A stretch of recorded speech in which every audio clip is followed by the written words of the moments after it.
Yo, bagong episode na naman ng Andre Battle Review. Episode 2 na tayo habang umiinom ng matcha as a performative guy, pang Starbucks pa, no? Kasama ko yung girlfriend ko, inaya ko siya manood. As a fan, since 2010, magkaiba yung perspective kasi talaga ng panonood ng battle. Pag fan ka, pag battle rapper ka, pag hip-hop ka, at pag ordinaryong tao na nanonood na hindi naman din fan pero casual pero na-appreciate yung mga ganong shit. Meron kasing ibang tao na talagang parang tingin nila sa battle rap or sa flip top mismo is sa liga is parang kutsaan lang or what, di ba? Pero ang episode natin ngayon, ang episode 2, Poison 13 versus Zenlook. Ayan, i-forward na natin dun sa mismong laban na, no? Skip na natin sa intro. Mukbang pala, no? 2 years ago pa to, so anong ano to? Ahon pala to, Ahon 13. Ito yung ano, sobrang init daw yung mga tao, pero di ako nakapunta dito, ang dami daw tao dito. Lumaban din si Abra. Yan. San Juan, San Juan City. Gym siya, tas parang Ba? pangit yung ano, ventilation. Simulan na natin. Nanalo ng Pause mo lang pag meron kang comment. coin toss si Poison 13. Piliin niya mauna. Zen Luke. Pakinggan natin. Tig 2 minuto dapat. Out 13. Zen Luke. Galit sa akin si Enigma. Habang tumatagal, mas nahahalata ko na. Porkit mahilig ako sa kabute, binigyan niya ako ng MC na may tae ng baka sa mukha. Tinitira ni Enigma Cebu Pacific. Ngayon sa akin ay mas klaro. Palpak ang serbisyo niyo, may nakalusot na bomba sa eroplano.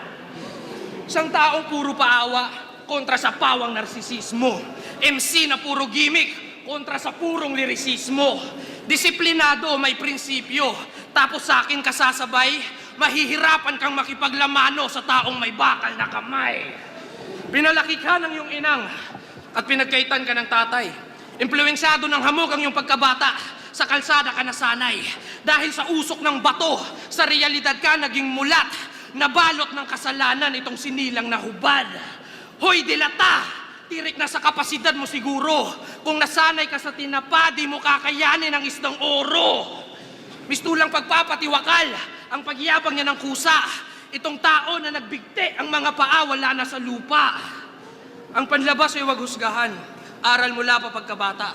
Pero minsan dapat ka rin magayos para magmukha kang kaaya-aya. Sa mata ng Diyos, lahat tayo ay mga gwapo at mga gwapa. Kaso sa mata ng Diyos, isa kang tumubo na katarata. Magbago man ang panahon, huwad mananatili kang maalak. Oo, pumuti man ang uwak, ay maitim pa rin ang balak. Kung hiling makipagkumpetensya sa mga linya, wag na po. Nasa kalingkingan lang yung tinta mo, parang daliring may tato. Ikaw ang OG ng mga manyak. Sige, aking ikukwento. Minsan sa backstage, nung may hawak ako na alak, tapos siya naninigarilyo. Nung may dumaang babae, doon nakita ko ang proheba. Nakatingin ka sa hinaharap na para bang propeta. Pag sa iba ka nagpasulat, sa akin yan ay kalapastanganan. Pero ang paggamit mo ng ibang pagkatao ay mas malaki pang kasalanan. Di mo kayang manalo ng Distract ako sa binigay. pag sa iba ka nagpasulat, sa akin yan ay kalapastanganan. Pero ang paggamit mo ng ibang pagkatao ay mas malaki pang kasalanan. Di mo kayang manalo nang di gumagamit ng ibang pangalan. At mas lalong di mo kayang bumatil pag walang nagaambagan. Nagagawa niya lahat ng mga nagagawa ng iba. Pero wala ka pang nagagawa na di pa nagagawa ng iba. Manggaya ka na ng estilo at karakter. Sigaw dyan. Papatunayan mo lang sa mga tao na hindi mo ko kayang talunin bilang ikaw lang. Patay! Ganda, maganda. So, tulad ng ano, kasi si Zenlock din pala yung review ko nung nakaraan na. Tulad nung nakaraan, nagwa-warm up pa lang siya sa round 1. Parang laging ganyan, kadalasan sa battle niya. Sa round 1, parang paangat, no? Depende na lang may paangat tapos biglang baba sa round 3. So ayun, tulad ng napuna ko nung nakaraan, may mga gamit siya na salita na parang umuulit kada battle. Yung isdang oro, ilang beses ko na narinig sa kanya yan. Pero tulad ng sabi ko nung nakaraan kung gagamitin mo as ibang context, siguro kung di nakakaumay, okay lang. So, parang kinumpare niya sa tinapa, isdang oro, di ba? Yung masabi mo. Ano yung isdang oro? Search mo na lang.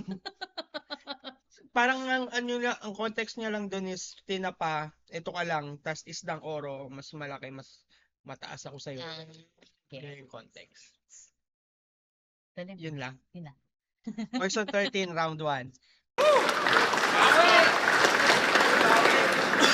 Estilo niya, mga salawikain, kasabihan at mga kwentong alamat.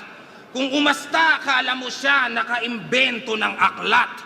May dilubyo, maligno, elementong katapat. Kahit di niya nainkwentro, naikwento niya lahat.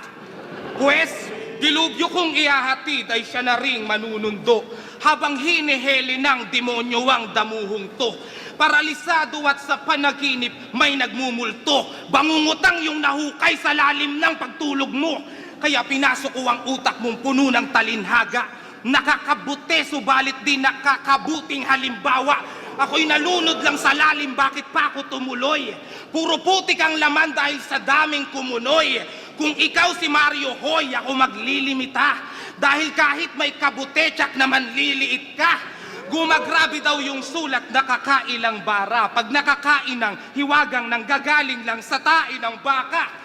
Sagrado man ng pananaw, baliwala rin sa huli. Kung panlinis ng kaisipan mo'y nanggagaling sa dumi. Hindi, kung panlinis ng kaisipan mo'y nanggagaling sa dumi. Isa kang weirdong di akma ang kasuot at abubot. Bulaklak na namukadkad ngunit tuyot ang talulot. Hindi lahat ng kabute ay may hiwaga na dulot. Malas mo sa dahilang may laso ng iyong napulot.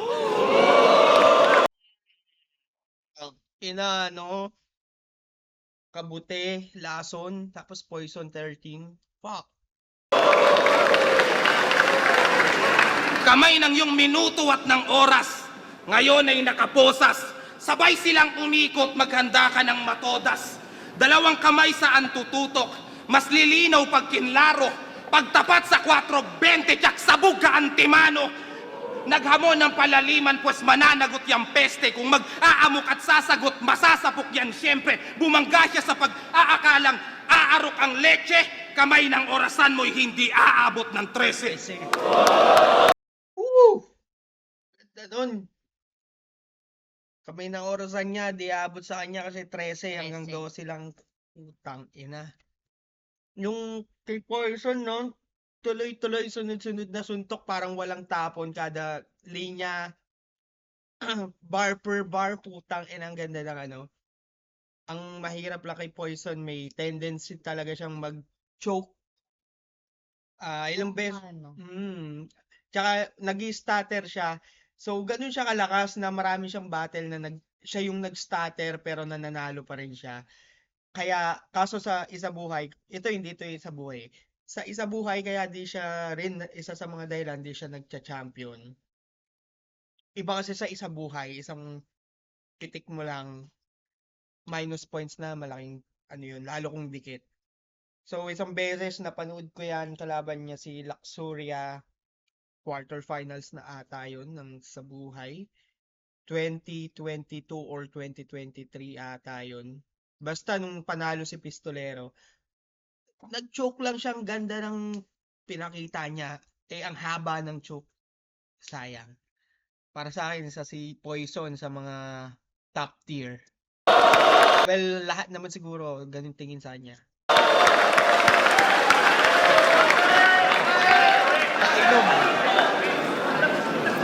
Sa grupong 3GS, ikaw ang pinakamagaling, salitang lihipi mo, pero iba sa personal, ba't di mo questionin sarili mo? Isa ka sa pinakauna, pinakamahusay, OG dapat galawan. Pero pag silip ko sa sirkulo nyo, ba't palaging pinagtitripan ka lang ni Slakwan? Handa siyang magparaya, isa siyang tunay na kaibigan.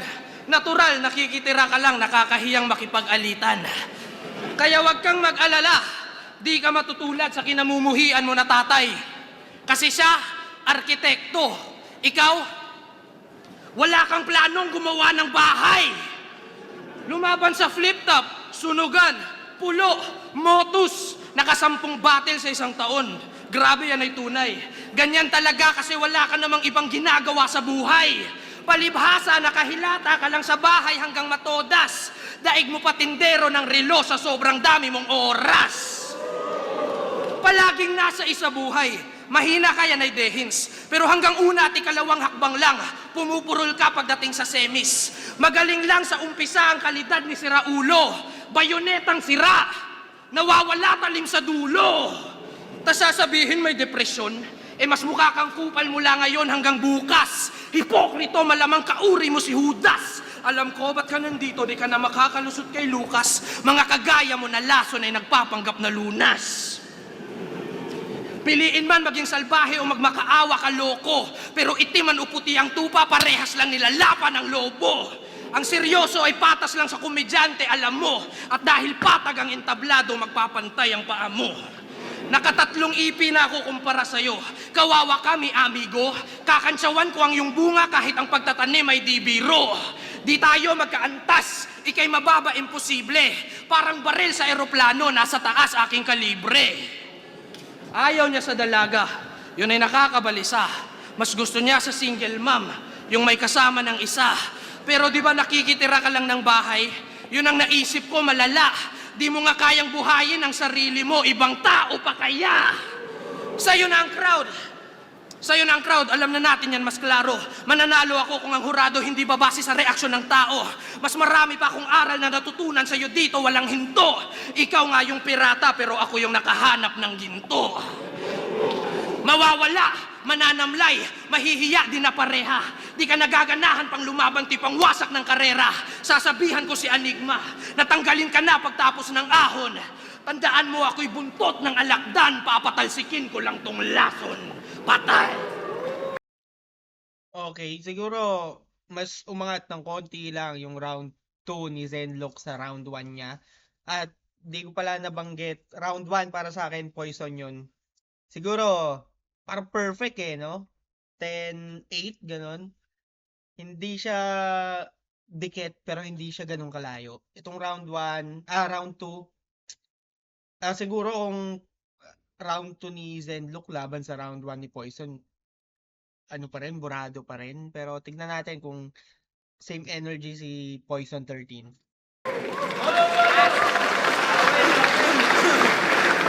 Alam nyo bang pag inihian kanya sa dila, mamumulaklak ang salita mo? Tutubuan ka ng ideya pag tinaihan kanya sa ulo. Nilaliman para lamang mga bobo maingganyo. Sobrang lalim pati tao nagawa mong maging banyo. Umiihit tumatae ka sa tao pambihira. Kaya naman pala wala kang kaututang dila. Pero alam mo din bang sa mga referensya mong maligno ako ay maaangkop? Kumuluman ang langis ng babaylan sa takot ka manlalambot. Magtawag man ng tikbalang kapre pati sigbin. Meron mang huling habilin siya naway pakidinggin. Masakit ang salita ko, mabigat pag kinimkim. Parang rosas ito'y dilang, pabulaklak matinik din. Hindi sumasabay sa agos dahil binabago ko ang daloy. Ako si Moco Jean, naging tirahan mo bago lumaboy. O baka higad ka pa rin, nagpapanggap ka lang palahoy. Kasi kung paro-paro ka na, ba't gumagapang ka pa rin sa kahoy? Naghangad maging insekto, bunga yan ng maling tama. Pues insekto din ako, subalit bago maghinala. Pag aking pinaliwanag, masasabing mahiwaga. Munting alitap-tap na naranasang maging tala. Kaya wag masyadong matayog kung paro-paro ka lang. Salitang mabulaklak, sige sayong-sayo na yan. Pero ano't ano pa man, alam mong lamon ka dyan. Ngayon alam nyo na kung bakit may paro-paro sa dyan. Kala mo bantog ka na, pues pinaasa ka lang yata. Kinantot-kantot ng malas, ginahasa ng tadhana. Kung ako yung alamat na inatasan ng bathala, ikaw yung alamat na binabasa lang ng bata. Kanyang Ang galing kasi ano eh, binabasag ni Poison yung mga simile metaphor ni Oo.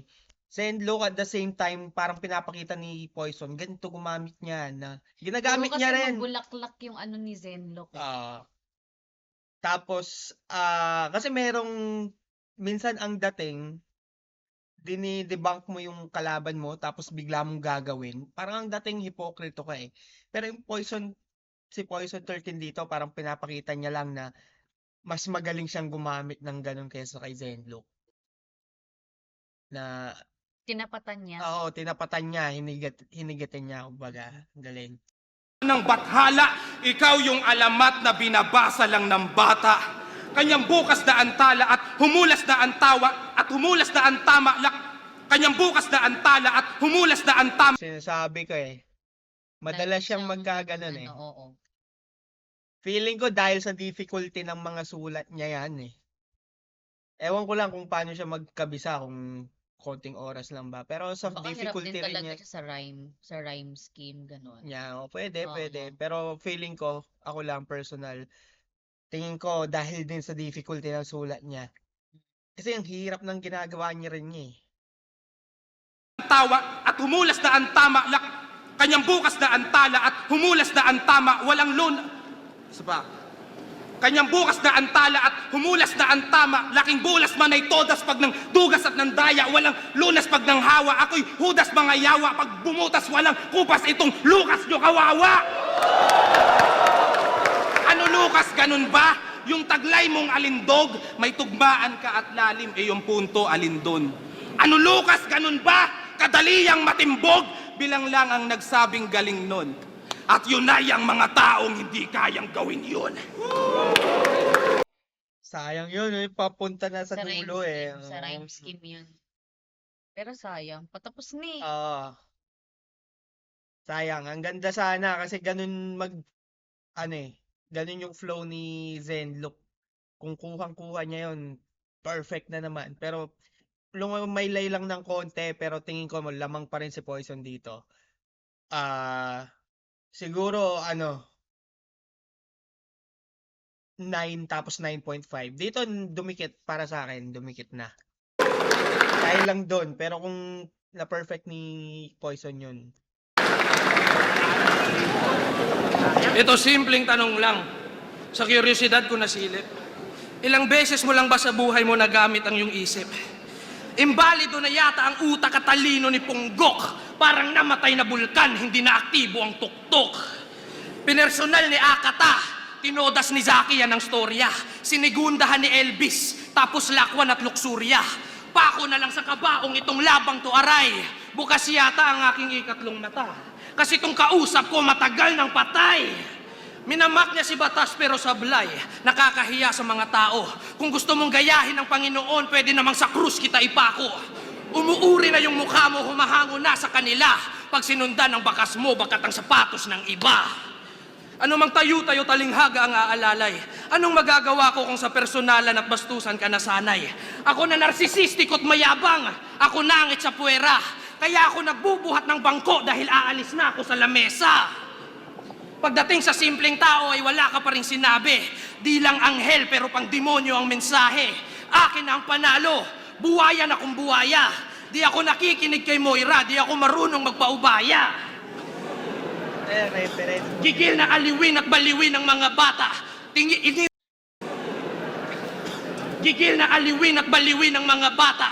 Iniwan at nilisan ng piging ng mga tala. Pikit mataimtim at salingin ng pagpapala. Titigan ng pag-asa, ba't sinilaban na ata ng hinirang na makata? Ba't sinilaban na ata ng hinirang na makata? Isip ay malaya, itim at madilim mga bituin at may sinilang na bathala. Dinggin katahimikan na gambala, ang libingan ng binhi at alaala. Pilit na pagdilig ang paghiling ay naantala. Bigti ka kadabara, pag-igihan ng talata. Bibig walang bahala, dinggin man at hingin walang diin, pagkat hindi na mapigilan ang tadhana. Ganon yun. Tumatawa daw ako mag-isa. Pagkausap ko ang sarili ko.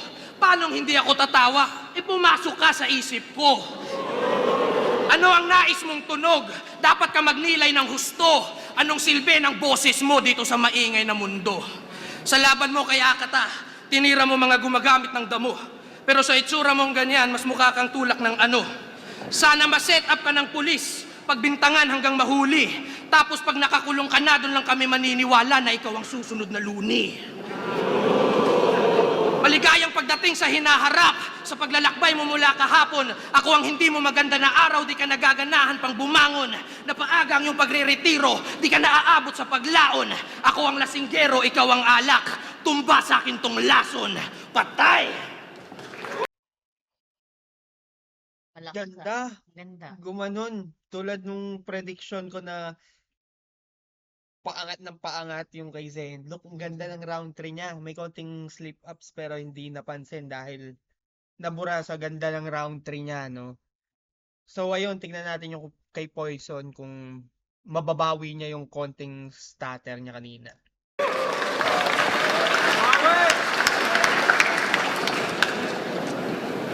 Pag nag-rap siya halos hanggang mapaos.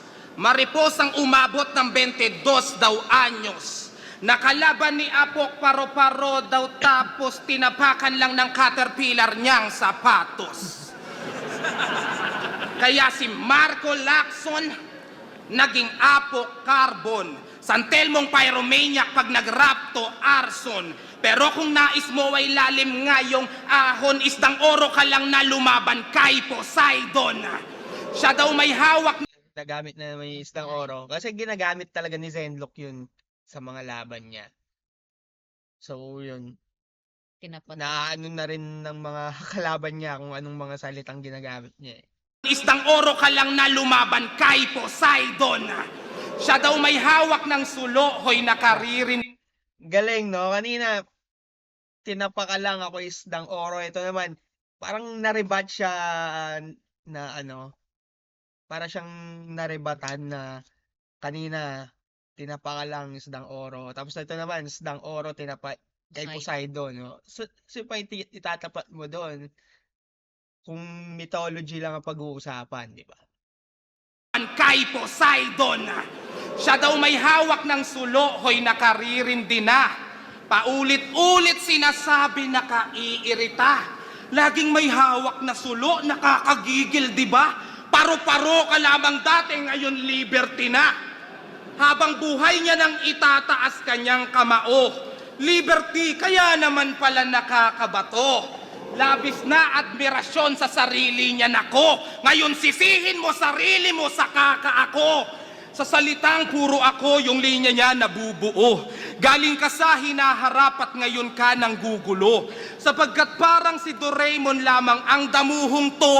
Kasi pusi ka na nga, ang laki pa ng ulo mo. Kasi pusi ka na nga, ang laki pa ng ulo mo. Laging apoy bukang bibig, putang ina, shabu pa. Ngayon nasan na yung liyab ng yung apoy, ano na? Pag ako nagpasiklap, di lang durog, abuka. Parang si Reka yung apoy ko may dragon, walo pa. Kaya dadala kang dugo ng tulad mong lunatiko. Magiging pula ang buwan, ito'y lalo na sa sangre mo. Binubuhos mo ang lahat, maging malawak lang ang baso. Talaga ba? May eksplanasyon ba yan ng agham? Pag ako nagbuhos ng lahat, puta aapaw ang dam. Yung lason ko mahina lang, parang kagat ng langgam. Pero ngayong patay ka na, yun ay hindi naramdam. Siguro pinakamahinang round ni Poison yun, third round. Pinakamalakas niya round 1. Tapos round 2, Yung to malakas din naman. Malakas Sayang din, lang oo. yung ano. pero parang mas gusto ko yung 1 niya kesa sa 2. Ah. Round 3 medyo hindi siya lumaylay pero siguro pinaka Walang ano round lang. Walang boom. Kulang sa Oo. ganda yung punchline pero walang factor. Walang dating Ay eh. factor, walang dating masyado. So yung round 3 ni Zenlook maganda eh. Pero parang hindi niya rin nabura yung round 3 ni Poison eh. Siguro bibigay ko tie round 3. Round 1, Poison na malinaw.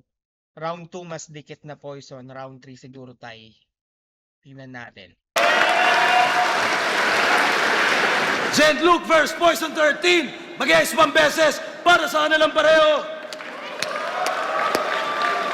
Ang boto ng Urado, 5-0. Mag-iay tayo lahat para kay Poison 13. Love you, anak. 5-0 pa rin. So, ayun, parang ang bilis ng battle na to, 24 minutes. Oo. Parang ang stricto nila pareha sa... Si Poison, napansin ko, dati mas mahaba rounds niya, siguro hanggang 2021, ganyan. Nung tumagal, kahit isa buhay, ang ikli ng round niya, lalo yung round niya kay EJ Power, talo siya doon.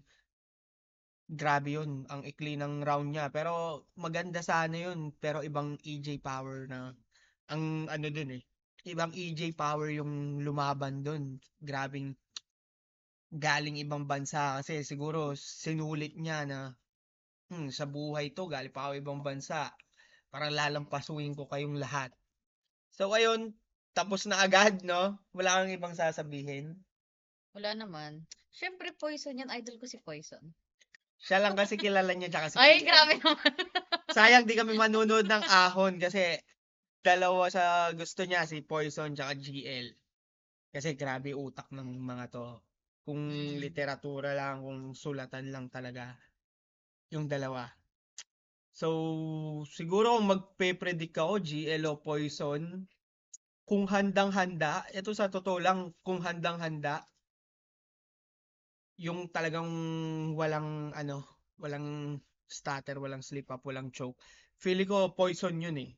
Kung maglalaban sila ni GL. Kasi grabing exposure na yung style ni GL do. Kada laban niya may gulat factor talaga. Pero para sa akin si Poison, kaya niyang basagin yung mga ganun eh. Si Lip Cram nga nabasag niya si GL. Eh malakas na rin si GL that time. So feeling ko kayang-kaya ni Poison to. Kaso, yun nga, mas bihira mag-choke si GL.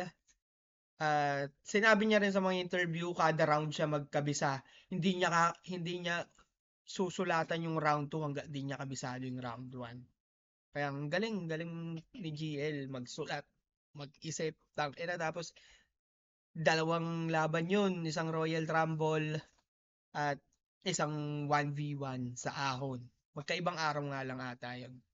So ayun, tapos na ang episode 2 ng ating Andre Battle Review. Search nyo lang sa YouTube guys, Andre Battle Review. Tapos nandyan din sa taas, yan sa taas yung Facebook account ko. Wala akong page ngayon kasi mas nagkaroon na ako ng gain sa personal account. Yan, nandyan sa taas. Currently, 37,000 followers yan. Pag nag-40k yan, promise, mamimigay tayo 10 piso. Joke Hindi, lang. joke lang. So yan, like, subscribe, share, and follow. Hanggang sa muli guys. Bye. Bye. Hindi na tayo, wala nang edit-edit to ah.